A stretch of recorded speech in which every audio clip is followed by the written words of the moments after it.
thérapeutique dans les malformations artério-veineuses? Bonjour, pour moi c'est plus une ébauche, un projet que l'éducation thérapeutique parce que ce n'est pas du tout mis en place. Donc on est centre constitutif pour les malformations artério-veineuses superficielles, mais on voit globalement des malformations artério-veineuses veineuses, lymphatiques et puis également des syndromes combinés. Donc c'est vrai, il y a un vrai besoin pour l'ensemble de ces patients de créer des ETP. Peut-être en province, peut-être dans certains centres, ça existe déjà.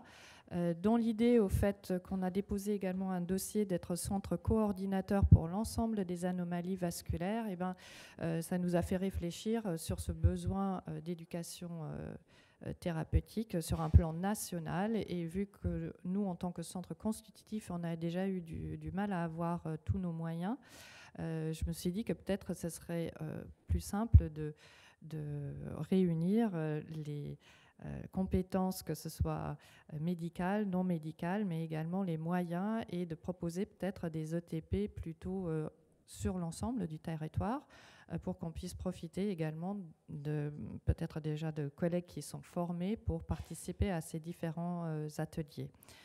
Donc c'est vrai, j'ai plus réfléchi à une idée un petit peu hybride pour savoir si c'était possible de le mettre en place et puis de partager comme ça les outils. Un des problèmes également, c'est que nous, on est un service de radiologie. Donc en radiologie interventionnelle, on n'a pas forcément d'infirmières, on n'a pas de psychologue. Nos secrétaires, elles sont déjà en peu nombreuses, donc c'est plus difficile à partir pour créer quelque chose quand on n'est pas un service clinique. Donc on n'a pas de psychologue, par exemple, c'est beaucoup plus difficile. Et l'autre idée, et ça c'était grâce à ces différentes journées où j'ai appris également qu'il y avait donc le Rendu Osler, par exemple, qui avait fait une application, je me suis dit au décours, est-ce qu'après on pourrait également faire une sorte d'application pour ces patients qui puissent ensuite avoir des fiches d'urgence déjà sur cette application, puis qu'on puisse également transmettre les journées d'ETP et qu'ils puissent à un moment s'inscrire. Donc c'est vrai que l'idée partait un petit peu sur cette maladie rare, les patients qui sont un petit peu dispersés partout en France, et puis également des médecins quand même qui connaissent bien des malformations et qui sont déjà peut-être formés et qui puissent nous aider à participer à ces ETP.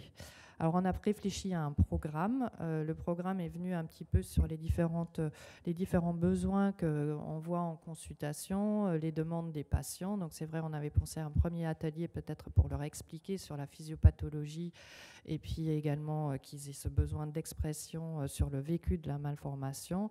Un atelier sur la gestion de la douleur parce que certaines malformations artério-veineuses peuvent être douloureuses, des veineuses également avec des troubles de coagulation. Donc un atelier d'autogestion de la douleur, avec également pour les malformations veineuses un atelier où j'ai contacté les différents laboratoires qui font par exemple les contentions, qui pourraient leur expliquer les différences, les matériaux, également les psychologues de la médecine un peu parallèle comme l'hypnothérapeute pour leur aider. Donc l'atelier sur la thrombose et les troubles de coagulation où on trouve quotidiennement des patients qui nous appellent pour prendre en charge ces douleurs, et ça on a des médecins vasculaires qui en effet connaissent bien cette pathologie. Donc justement, est-ce qu'on peut en profiter d'avoir des médecins d'autres endroits qui sont déjà formés. Et puis également un atelier comment accepter et vivre avec ces malformations où j'avais pensé également, et j'ai vu que vous en avez déjà, pour inclure les aidants, les parents qui souvent sont démunis devant les douleurs de leurs enfants. Un atelier pour comment vivre avec une prothèse. On a des patients qui sont amputés et c'est tout un cheminement pour arriver à cette décision d'amputation. Et j'ai recontacté des patients qui seraient tout à fait prêts à venir animer, soit donc d'une façon hybride à se connecter en Zoom. Et puis également des possibilités de maquillage, parce que les angiomes, donc surtout en cervico-faciaux, vous en avez vu, ces taches de vin, ça peut être très difficile à vivre. Et également, on a une patiente qui serait prête à venir. Il faudrait juste que je trouve également des laboratoires, peut-être La Roche-Posay, etc., qui font déjà ces maquillages pour qu'ils puissent venir. Un atelier sur les chaussures orthopédiques parce que c'est les syndromes combinés et les malformations veineuses ou artério-veineuses, ils peuvent avoir des difficultés à se chausser et ça tout le long de leur vie et à l'heure actuelle, surtout pour des jeunes, c'est extrêmement difficile. Donc on a une patiente qui avait trouvé un cordonnier qui fait des superbes chaussures. Donc voilà, nous c'est qu'une ébauche, c'est qu'un projet, on est tout au début. Voilà, ça c'était pour vous montrer les chaussures à l'heure actuelle qu'on peut trouver, qui peuvent être faites, mais qui sont remboursées, ça a un certain coût, je pense qu'ils coûtent 800 € par paire, mais ça change la vie pour ces patients qui peuvent être à nouveau intégrés dans la vie de tous les jours et qu'on ne regarde pas leurs pieds parce qu'ils ont des chaussures orthopédiques qui sont inesthétiques. Et puis, Madame Céline Adams qui m'avait parlé de la psychonomie, de tout ce qui était médecine parallèle. Alors, pour l'instant, j'y connais pas grand-chose, mais il paraît qu'il y a quand même certains patients qui sont très demandeurs et chez qui cette douleur chronique, elle peut également être soulagée par ces autres moyens. Voilà, donc c'est plus pour avoir des conseils de votre part également. Alors on s'est un peu heurté sur les différentes difficultés. Comme je vous ai dit, l'une des difficultés, c'est déjà d'avoir des moyens pour prendre les rendez-vous. Moi, quand j'ai parlé de ça à ma secrétaire, elle m'a dit que c'était hors de question. Elle était déjà débordée, qu'elle n'allait pas prendre encore des ETP en plus et des rendez-vous et bloquer tout ça. Donc on s'est renseigné. Il y a apparemment certaines sociétés qui peuvent vous fournir des logiciels pour que vous puissiez inscrire des patients à des ateliers et qui gèrent également cette base de données ou qui peuvent vous donner une sorte de salle de vidéoconférence pendant plusieurs heures. Voilà, c'est un support. Donc je ne sais pas si vous avez d'autres idées. Ça, c'était dans cette idée aussi de faire des ateliers hybrides.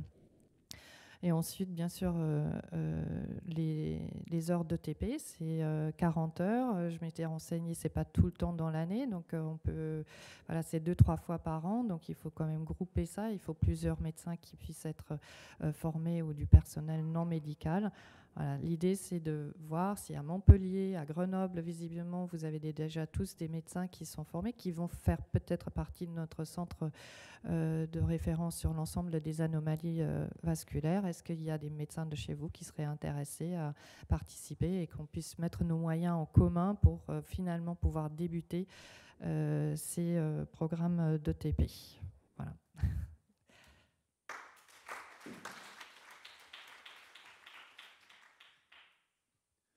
Merci Anouk. Donc, reste parce qu'il va falloir que tu nous donnes des conseils là maintenant, d'après ce que j'ai compris. C'est pour ça que je vais noter.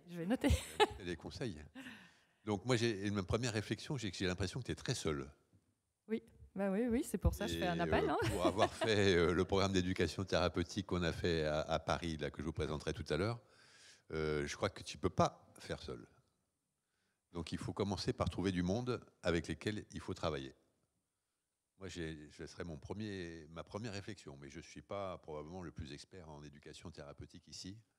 Donc, je ne sais pas si les gens sont d'accord avec ma réflexion ou pas. Ça a l'air d'opiner du chef. Complètement d'accord. Donc voilà, premier message, il faut trouver du monde.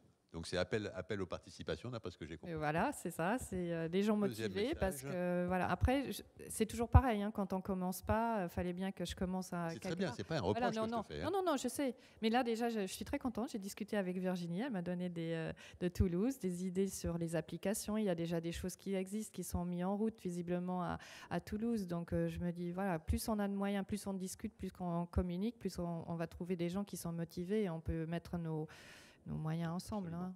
La deuxième question que j'ai, moi, c'est les moyens. Tu avais répondu à un appel d'offres, tu avais quelque chose ou bien tu fais ça à partir de rien? Non, pour l'instant, j'ai rien fait. Alors, je me suis inscrite à l'EMAM. J'étais très étonnée que j'ai été prise et j'ai mis comme projet, l'EMAM, c'est l'école managériale des médecins hospitaliers. Comme projet, j'ai mis ça. J'ai mis l'ETP et que je voulais de faire une application et diffuser l'information. Alors, ils sont relativement sensibles à l'heure actuelle aux patients, etc. Et donc, il y a des gens, c'est chapeauté par l'école des mines, il y a des gens qui apparemment vous mettent en relation et le mémoire, ça sera sur le TP. Donc, je ne sais pas s'il y a des financements qui me seront donnés après ou si je pourrais du coup me bénéficier. Il y a des appels d'offres du ministère, il y voilà, avait et peut-être j'aurais plus de il y avait, facilité. etc. Après, ça pose aussi le problème de récupérer l'argent du centre de référence, qui est un problème plus général. Oui. Mais voilà. Sur lequel, alors, je ne sais pas dans quelle mesure est-ce que la filière peut aider, sur quoi. Elle peut aider parce que des journées comme ici, ça permet de centraliser pas mal de choses pour donc d'avoir des idées pour faire le programme d'éducation thérapeutique. Ça permet de voir des gens avec lesquels tu peux travailler. Oui, j'ai vu là, Claire Poujol, ça m'a l'air très intéressant. Je me dis effectivement, il faut que je me mette aussi on peut peut-être aussi partager une infirmière de coordination, soit peut-être avec la Fondation Rothschild, et pour les MAV cérébrales et les MAV superficielles, avec ce qui le CERFCO qui est à la Riboisière, c'est aussi. Donc c'est vrai, j'y avais pas pensé. On peut peut-être demander au GH La Riboisière d'employer une infirmière à plein temps et de la partager entre la Fonda, Foch, la RIB et comme ça. Il y a aussi une autre piste, c'est les plateformes maladies rares, qui sont des plateformes régionales et qui sont censées mettre à disposition des centres de référence ou des centres de compétences des personnes, ou de les aider à fonctionner. Alors nous, ce qui est très rigolo, à la Riboisière, on a un service qui s'appelle ETP, donc ils sont venus me voir, donc voilà, ils m'ont un peu aidé à faire le programme, et puis j'ai dit, et maintenant, il me dit, maintenant on n'a pas plus de moyens. Je dis, mais c'est ridicule, vous vous appelez service d'éducation thérapeutique des patients, et quand je vous demande si vous pouvez m'aider pour prendre des rendez-vous ou me donner une infirmière de coordination, vous me dites non. Donc on a eu la même chose à Bichat, mais on va dire qu'aujourd'hui on ne parle pas de tout ce qui ne marche pas, on parle de ce qui marche. Autrement, on va parler beaucoup sans conclusion. Mais je suis d'accord avec toi que c'est... Voilà, donc là, normalement, d'autres questions, d'autres remarques, d'autres conseils? Oui, Salma. La psychologue, je vais faire appel à la psychologue de la filière. Donc, pour ma part, par rapport à l'organisation, la création de l'ETP, je peux participer avec vous, comme j'ai pu le faire avec Claire Puget pour Lyon. Donc, on pourra en discuter. Ah, génial, oui.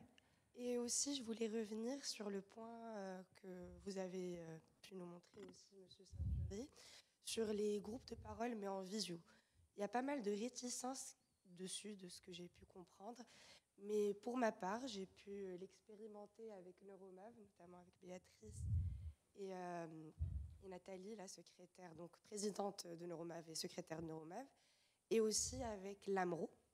Et donc là, sur 6 mois, on a pas mal de participants. Ça prend très très bien.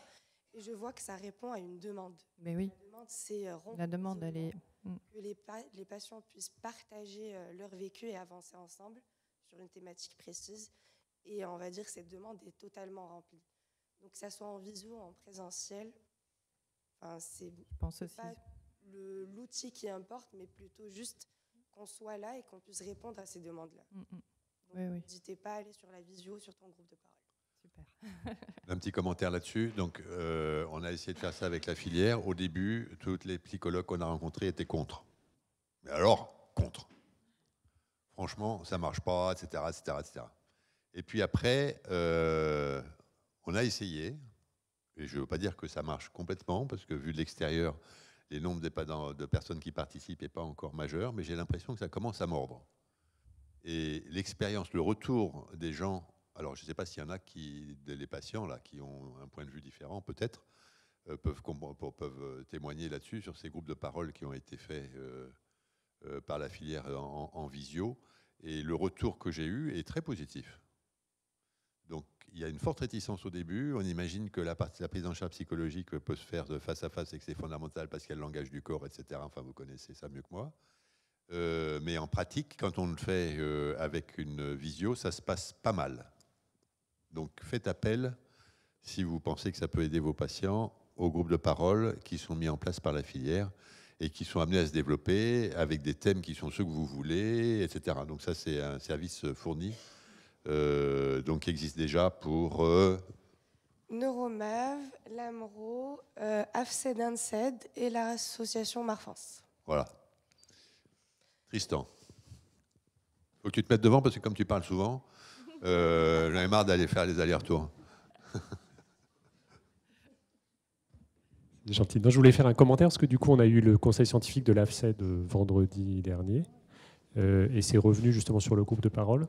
Et en fait, ça fait quand même le lien avec l'éducation thérapeutique. C'est-à-dire que on a bien vu qu'il y a des programmes qui fonctionnent, donc ça, on est d'accord, mais ça demande quand même un gros investissement et très probablement que ça demande d'être intégré à d'autres programmes au sens où on voit bien que les ressources doivent être mutualisées. Or, dans les groupes de parole, on peut donc il y a une thématique, vous l'avez bien dit, et il y a un problème de modération parfois, mais ça est en train de... Il y a une éducation même du groupe de parole, et on peut imaginer que du coup... émane des besoins des patients, une question auquel on pourrait inviter quelqu'un qui, du coup, apporterait des réponses. Donc, un médecin, une infirmière, une assistante sociale, enfin, ou un assistant social. Et finalement, on voit qu'il y a une sorte de passerelle, et ça répond quand même un peu au bilan, quand on fait des bilans éducatifs partagés, où finalement, on est censé apporter des ateliers en réponse aux besoins exprimés par les patients. Donc finalement, dans ces groupes de parole, on peut très bien imaginer qu'à l'avenir, il y a des thématiques prévues avec un intervenant invité qui, du coup, échangerait avec les patients. Donc, je trouve qu'il y a ce lien-là avec l'éducation qui est plutôt intéressant. Totalement, et c'est déjà arrivé. Donc on a déjà fait intervenir une assistante sociale parce que la demande des patients, c'était la question des invalidités, les différents types. Donc on a pu déjà récolter toutes les questions. On l'a fait intervenir sur une vingtaine de minutes, vu que c'était une personne externe, mais qui faisait partie de Fava Multi. Donc, totalement, on pourra faire intervenir, selon les besoins du groupe et les demandes, des médecins, des infirmières, des personnes formées en ETP pour pouvoir expliquer ce que c'est. Voilà. Alors, on avait pensé à ça avec un format un tout petit peu différent qui était de construire un webinaire en fonction de ce qui ressortait des groupes de parole.